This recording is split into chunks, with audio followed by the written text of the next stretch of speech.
Hey guys, and welcome to another Q&A Monday video. In this video I'm going to do things a little bit different in that I'm not going back through the last couple of videos and answering questions from there. Instead, I've gone right back through my social media, through YouTube comments, and picked out what I think are the most frequently asked questions, so that instead of just retreading the same ground over and over in the comments, you guys can have just a definitive version of those answers, so you don't have to go rooting back through the countless Q&As that I've done over the years. I mean, some of those early ones, like, I cringe to watch them. My presentation style is god awful. I really don't expect anyone to put themselves through that. So here we are, one definitive version. Let's jump into the first question. How and when did your haunting begin?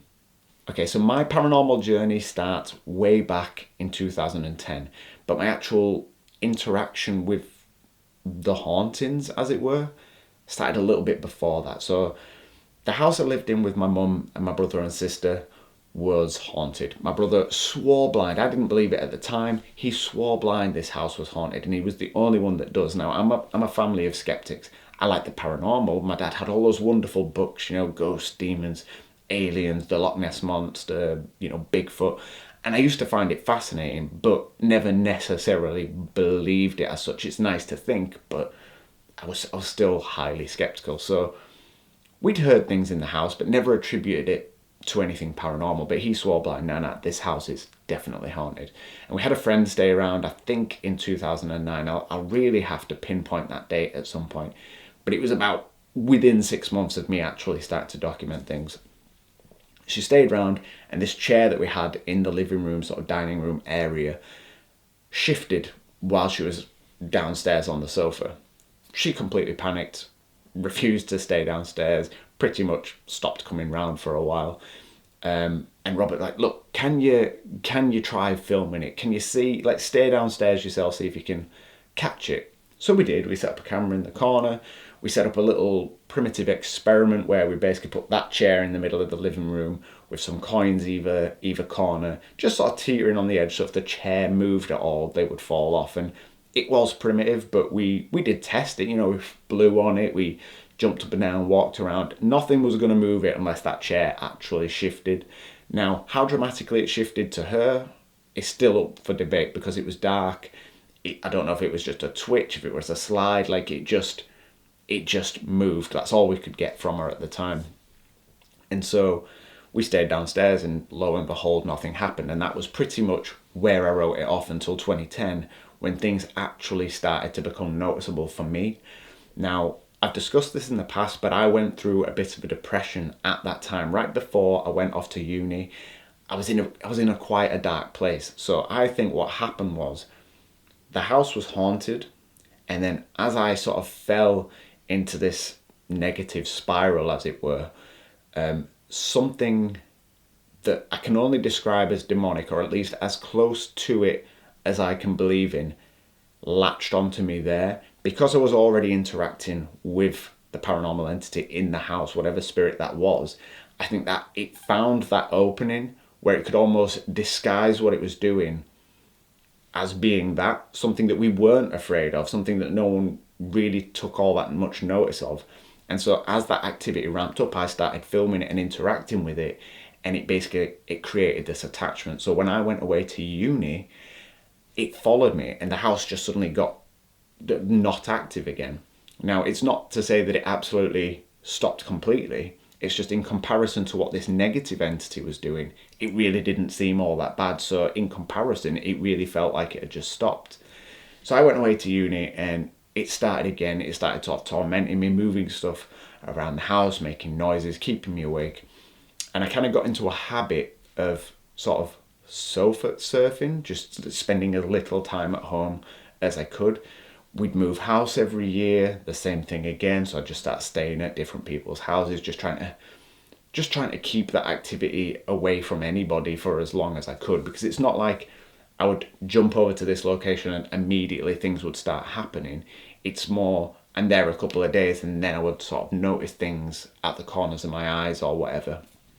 And so that's how I got through uni, and eventually I moved in with Shauna, and within a couple of weeks I came down and found all the stuff from the TV cabinet had been pulled out.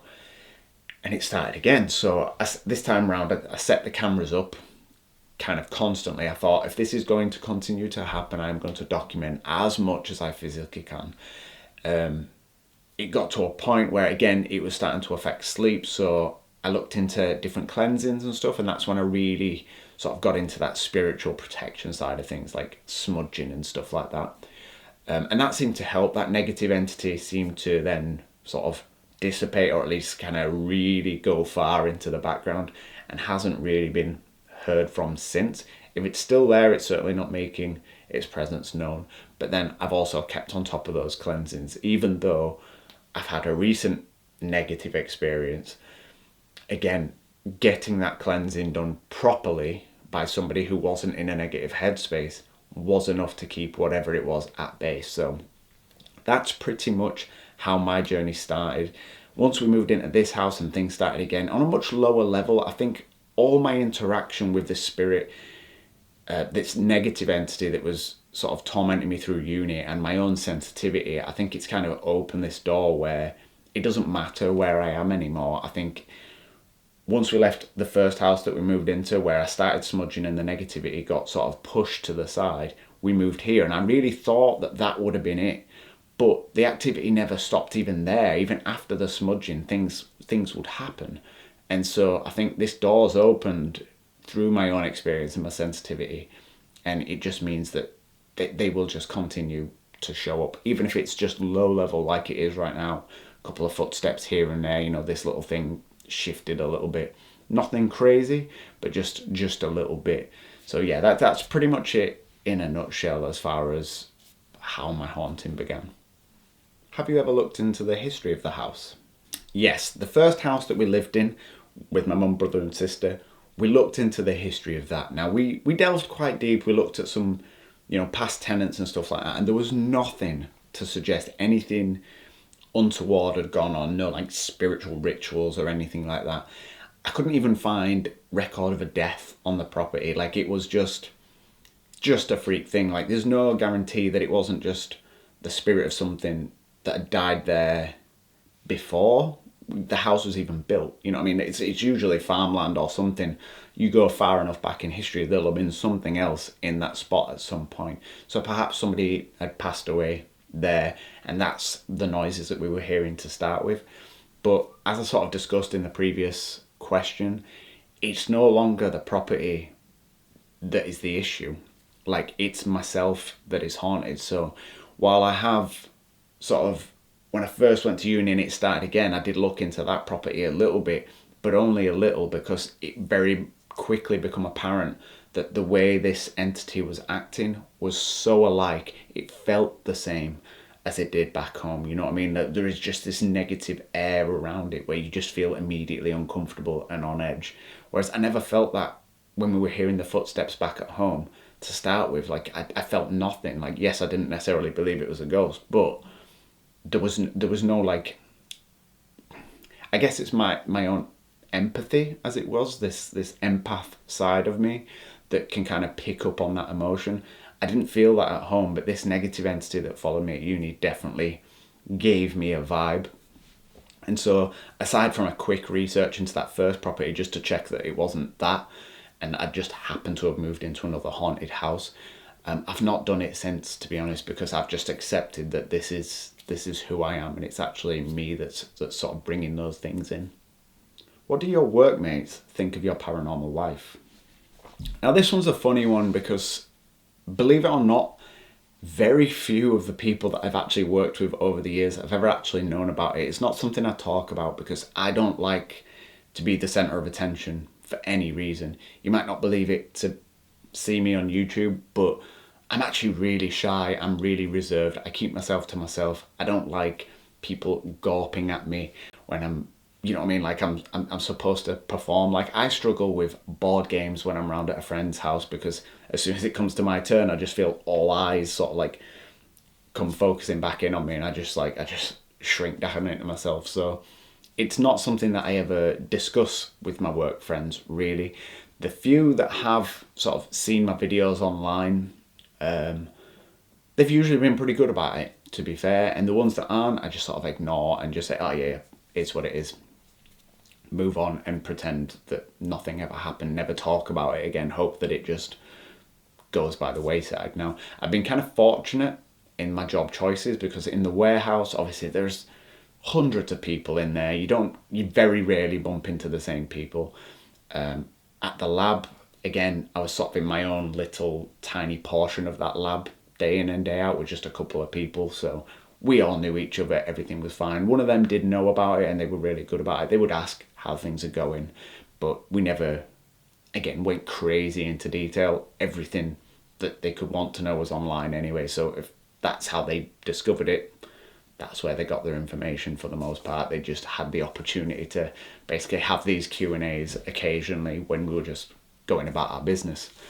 After that, I got a job as a stonemason recently, and so I'm just out and about, basically me and one other person. So there's not a right lot of opportunity for people to find out and sort of start hounding me about it. And as I say, I've been very lucky, really, and the few that have been really decent about it. Why is it YouTubers like yourself are able to capture so much evidence when TV shows spend years and only capture a portion of what you have? Now, I kind of reworded this one a little bit because it comes in different forms. Basically, people just asking how I capture so much, and why is it that professional investigators who are going out every weekend investigating don't capture quite as much. And this same answer, I'm sure, will apply to the countless other paranormal channels and haunted house channels on YouTube. I'm not in the business of debunking people and telling you they're not real, don't listen to a thing. I get that all the time myself. I'm absolutely not going to start adding fuel to that fire. Let people, if they say they're haunted, then they're haunted, whatever, it doesn't affect me. But what I can do is give you my perspective on why I think it is that so many people are able to capture this evidence in their own homes. Because for one, and I think this is sort of becoming more mainstream now, is the idea that you, like, an investigation team on TV will go to a location, they might do a bit of research, they might show up one night, show up another. Paranormal Lockdown spent 3 nights in a location and they would capture a little bit more. But that's it. You know, that's the big difference. It's, yes, they're doing this all of the time, but they're doing this all of the time at different locations for a night or two at a time, if you know what I mean. Whereas myself, I live here. I can monitor this house 24/7. If it goes up in activity, I start to notice things more and more, I can set the cameras up and make sure that there is some sort of surveillance going on that's going to capture it. And I think the same applies for the countless channels across YouTube. The Warrens had this theory that it took 28 days to really pierce that veil and to connect with a spirit. They did a whole series on it on Netflix recently, the 28 Days Haunted series, where different investigation teams went to a location and then they spent 28 days there. And again, the amount of evidence that they were able to capture and the amount of information they were able to get through their communications just went up exponentially because they were there. They had a time to sort of develop that relationship with the spirits. They were in the location enough that if something happened spontaneously, they would be able to capture it or to, you know, jump to the investigating. So I think that's the key thing, really, is just time of exposure, the amount of time we're here versus any other investigation team. We have that opportunity to be able to react in the moment, not waiting for that one night that you get to go spend at a location. Who is Daniel? Now, Daniel's a spirit that's here to sort of protect me. You might call it a guardian angel, a spirit guide. Personally, he's just the spirit that's here to protect me on a spiritual level. That is the role that he takes. And I first discovered the existence of Daniel in the first house I moved into after uni, when I moved in with Shauna. And it was when that negative entity was in like full swing and it was really just making my life miserable. I noticed that every so often there would just be a change of vibe, and you could see it in the activity. The type of activity I was getting would change from one day to the next, and I think it was 100% down to the fact that there was this second spirit there that didn't mean any harm, and it was trying to let me know that. The best example I can always use is this object placement test, because that's when I really started to say it on camera that I think there was a second spirit here.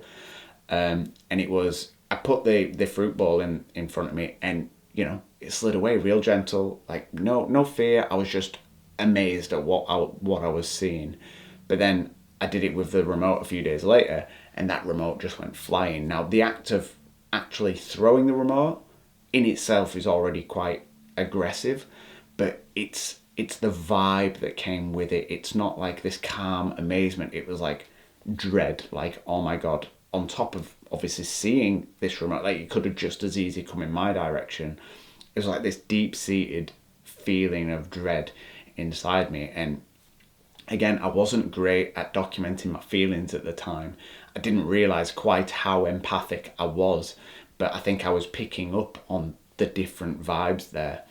And then when we moved into this house, I eventually ended up in a spirit box session in which I was speaking to Daniel, and I got his name, and he said that he is here to help. But whenever I've probed any further than that, are you a guardian angel? Are there rules and regulations? What comes after death? I've never got anything from him. So I don't know, even to this day, if he is just a spirit that's passed away and has taken on the role of protecting me spiritually, or if it's something that they are assigned on the other side. Does everybody have one?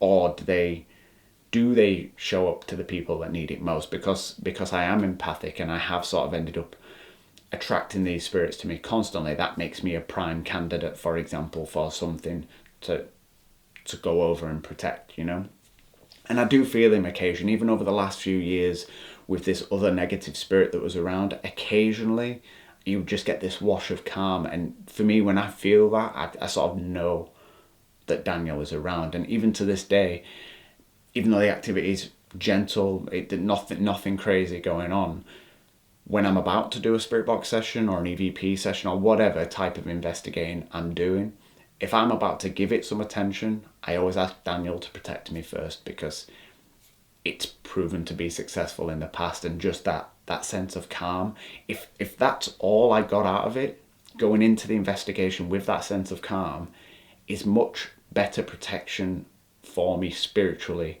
than going in sort of nervous and giving off that sort of negative energy. So even if it's a placebo effect, by asking Daniel to be around, it's something that I will continue to do going forward. Who is Anna? Now, Anna is a name you'll probably see thrown around the comment sections quite a lot.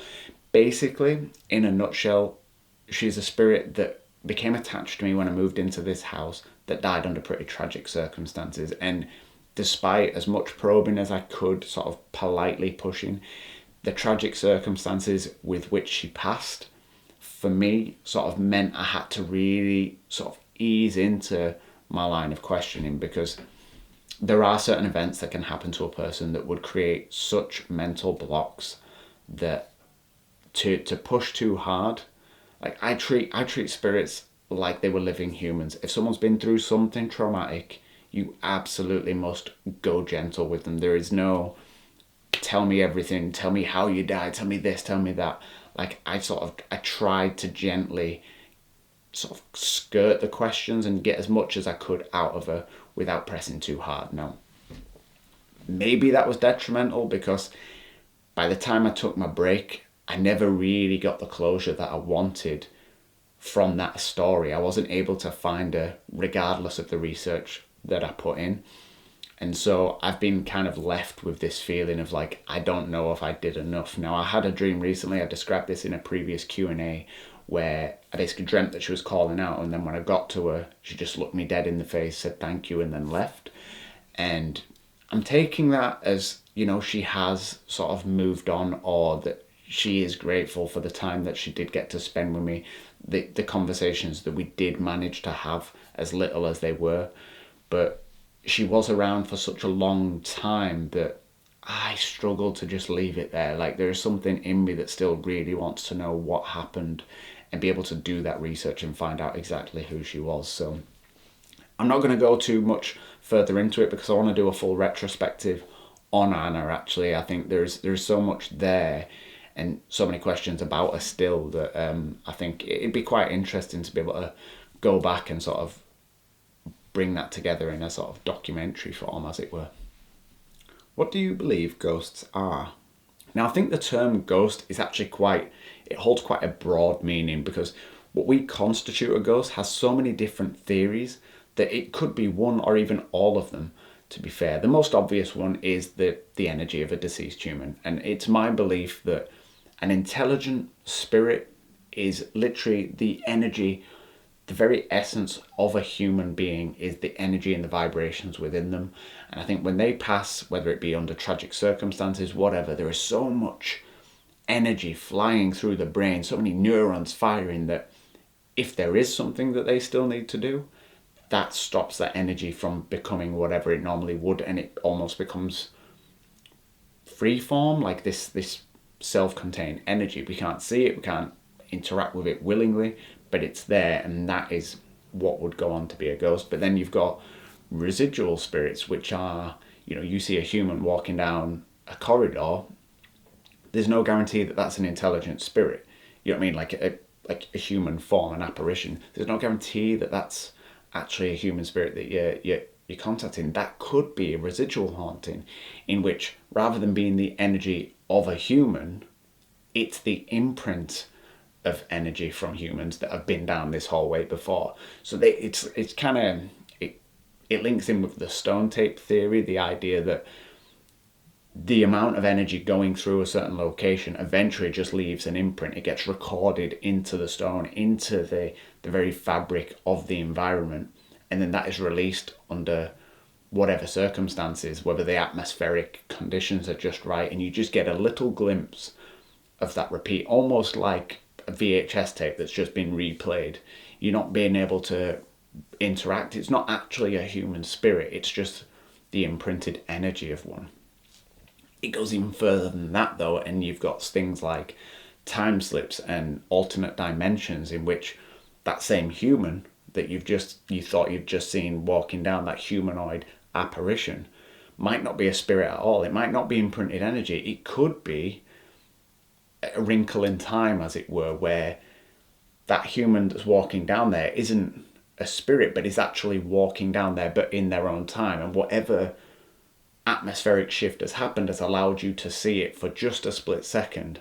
So it's not a replay, it's real time for them, and that goes on to when you're having like spirit communication. Some people believe that sometimes that is an actual wrinkle in time, like you are communicating with someone in that location but way back when, which is difficult to prove because you would have to find someone who was alive then that you happen to have spoke to before you ever met them. It's a whole big thing. But then the same thing applies for parallel universes as well. If there's like a split in the veil and you're able to just capture a glimpse of it, like there's so many theories that encompass what a ghost is.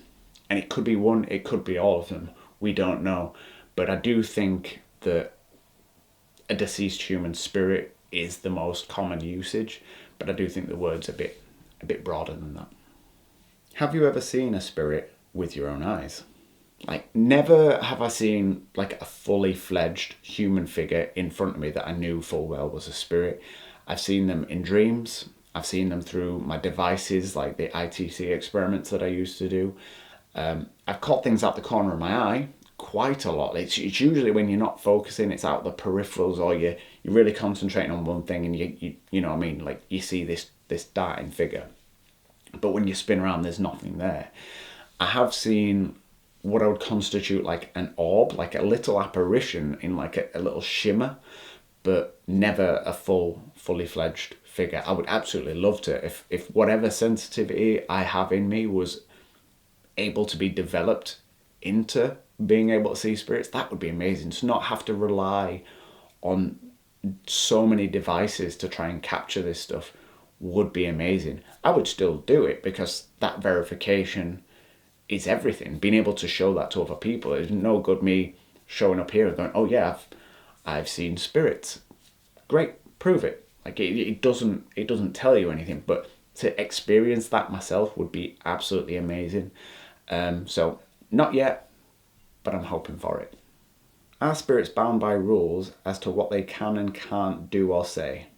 Now that's a difficult one really, and I don't want to sort of cop out by saying I just don't know, though that is kind of the crux of things. But from my own experience, communicating with spirits, I've never been able to get any information as to the afterlife. I've had the word faith come through, I've had the word light come through, but nobody's ever said there is a heaven, there is a hell. Like, no one will ever tell me that. Now, I could have just been unlucky because I've seen spirit box sessions online in which they get plenty of that kind of thing, loads of talk about the afterlife and how peaceful it is and stuff, but I've just not had it. So I don't know if it's like a hard and fast rule or if it just depends on the spirit that you're talking to, the kind of faith that they had and how much they are willing to share.